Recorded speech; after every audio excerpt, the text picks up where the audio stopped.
Montres et mystères et les montres historiques d'exception, de la Patek Philippe du dernier empereur de Chine à Marie-Antoinette qui, pour cause de tête guillotinée, ne verra jamais la montre d'or de l'horloger le plus réputé de la place de Paris.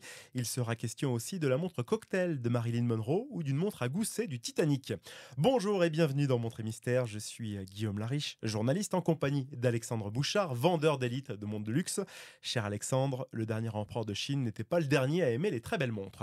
Et en effet, quand on est empereur de Chine, on aime beaucoup les choses raffinées, en tout cas celles qui viennent d'Occident, parce qu'en fait, à l'époque, il faut savoir qu'il est le dernier empereur Qing, donc la dernière dynastie, avant qu'en fait la République de Chine se crée.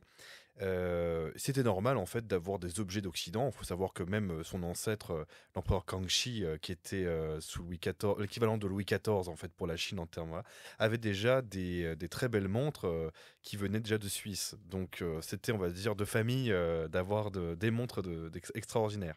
Donc il avait une Patek Philippe. Et cette Patek Philippe là a été retrouvée tout récemment. Donc c'est ça qui est extraordinaire.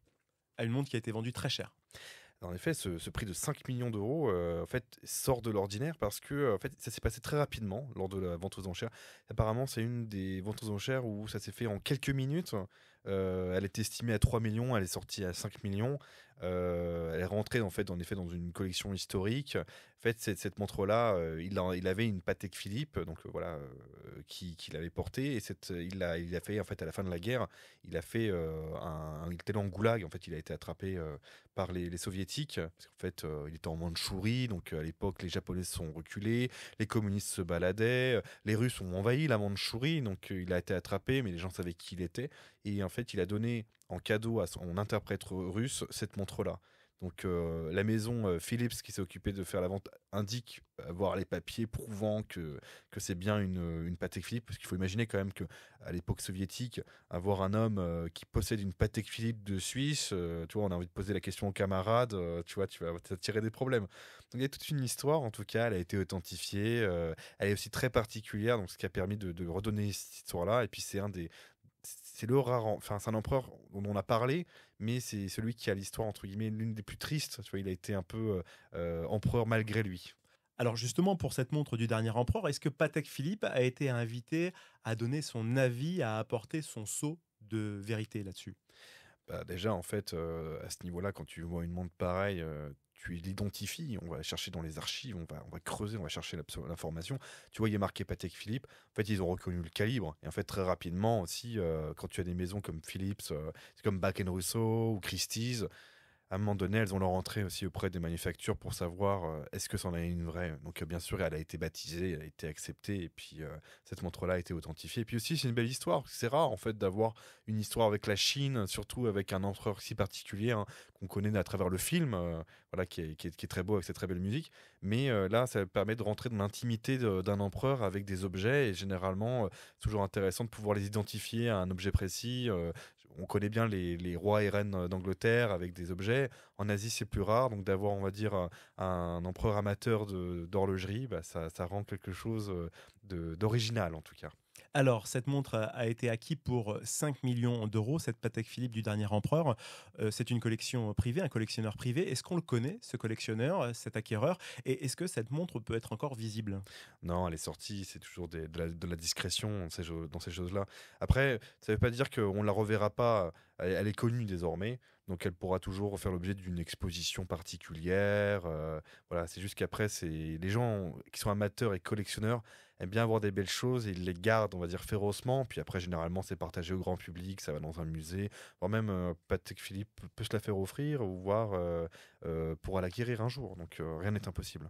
Alors justement, c'est la loi de l'offre et de la demande. Est-ce que ce serait possible qu'elle revienne sur une vente aux enchères et qu'elle soit vendue peut-être 1 million, 2 millions, 3 millions de plus? Oui, voire même ça pourrait partir très très très très loin, hein. C'est-à-dire que dans les maisons de vente aux enchères, on se refuse rien. Donc si un jour on dit elle vaut 20 millions, elle vaudra 20 millions.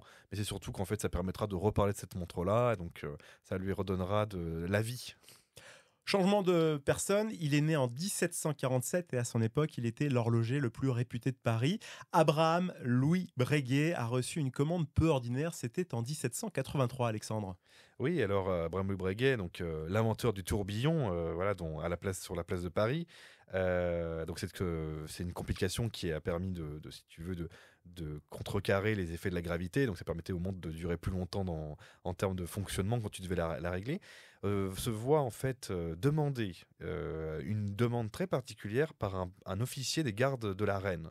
Donc c'est très curieux. En fait, on lui demande une très belle montre. Le budget est illimité. On lui demande en fait simplement de faire un chef-d'œuvre et de pouvoir après la présenter dès qu'il pouvait. Et donc il a fait tout ce qu'il pouvait dedans. En fait, il a fait presque ce qu'on appelle une horloge astronomique, c'est-à-dire une horloge en fait qui est vraiment à plein de complications. C'est-à-dire elle peut calculer les astres, en fait, elle a plein de modalités. Cette montre-là, il faut vraiment s'intéresser à cette montre-là parce elle est folle, surtout qu'elle est très en avance sur son temps et elle n'est pas forcément connue du grand public comme telle, mais pour moi c'est la plus belle montre qui ait jamais été faite par Abraham Le Breguet. Alors une montre qui a été commandée en 1783 pour Marie-Antoinette.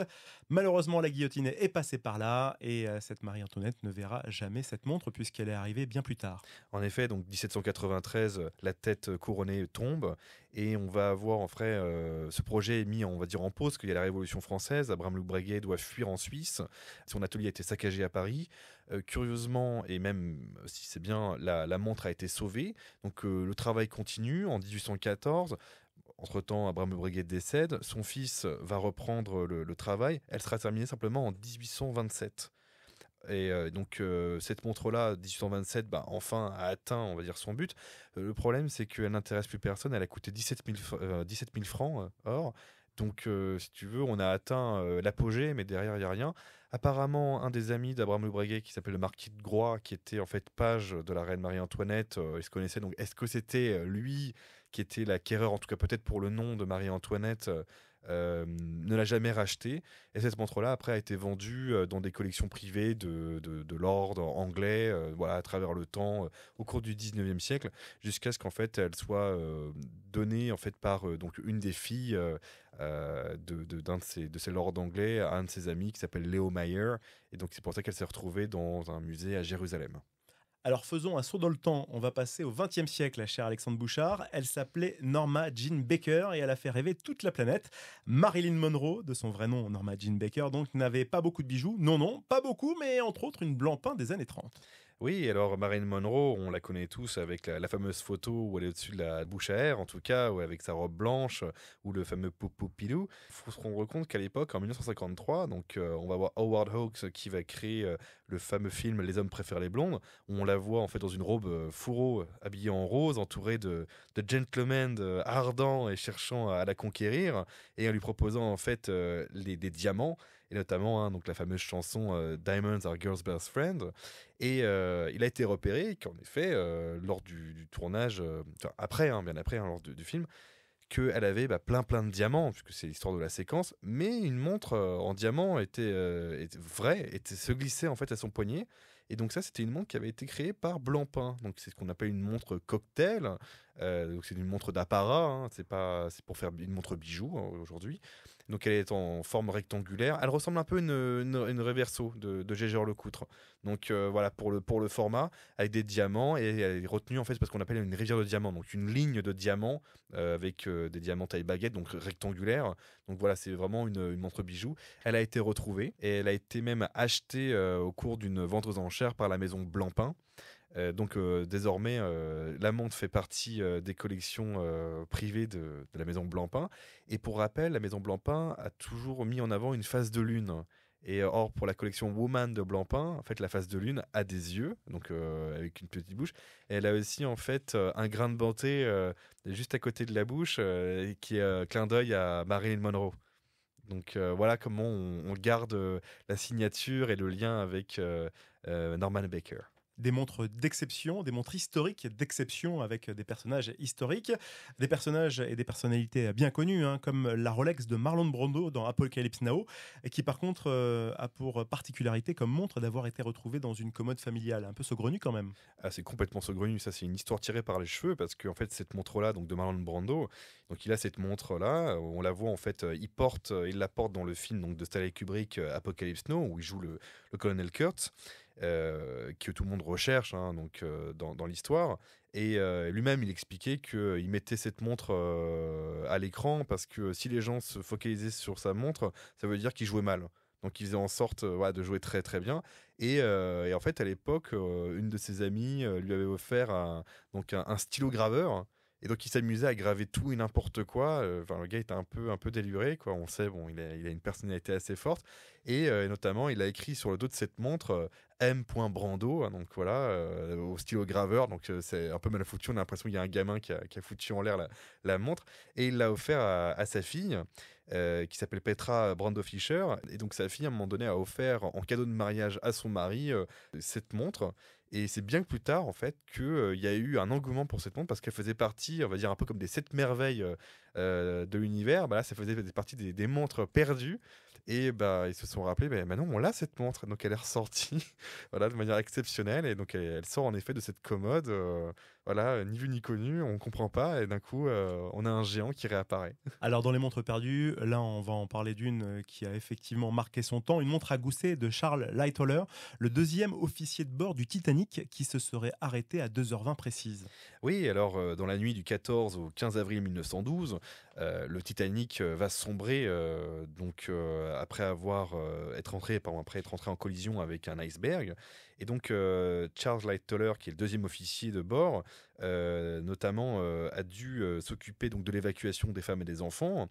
Et lors de cette opération-là, lorsque le navire coulait, il est tombé à l'eau. Donc en fait, avec la masse du navire, il a été aspiré dans les profondeurs et très rapidement en fait donc le navire était déjà bien engagé dans son naufrage, une des chaudières a explosé, il a pu remonter donc à la surface, il s'est accroché à un radeau et avec 30 personnes en fait ils ont attendu les secours.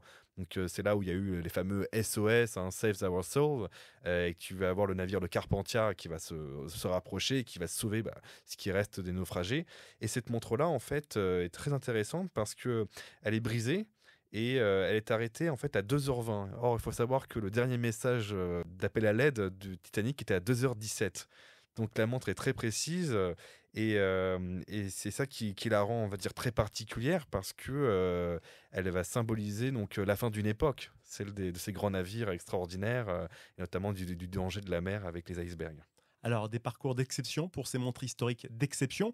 Est-ce qu'il y a encore une chose absolument à savoir, Alexandre Bouchard? Oui, alors en effet, sur la montre de la Marie-Antoinette, c'est le petit détail qui est amusant, c'est que cette montre-là, je disais tout à l'heure qu'elle était après à Jérusalem, elle a été volée.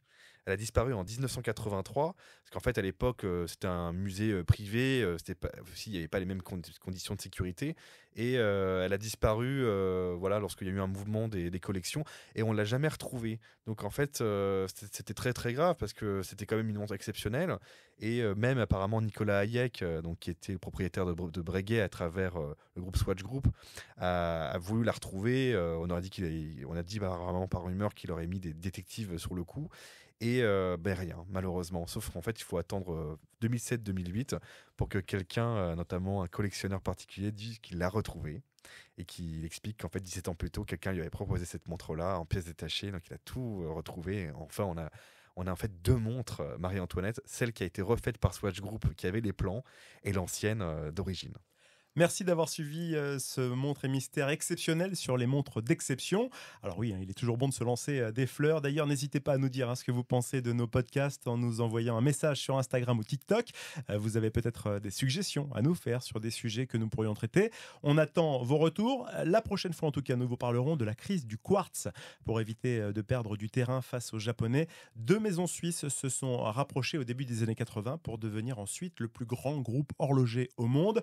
Je parle de Swatch Group SA. Alors, à très vite pour vous raconter cette histoire passionnante. C'était Alexandre Bouchard et Guillaume Lariche.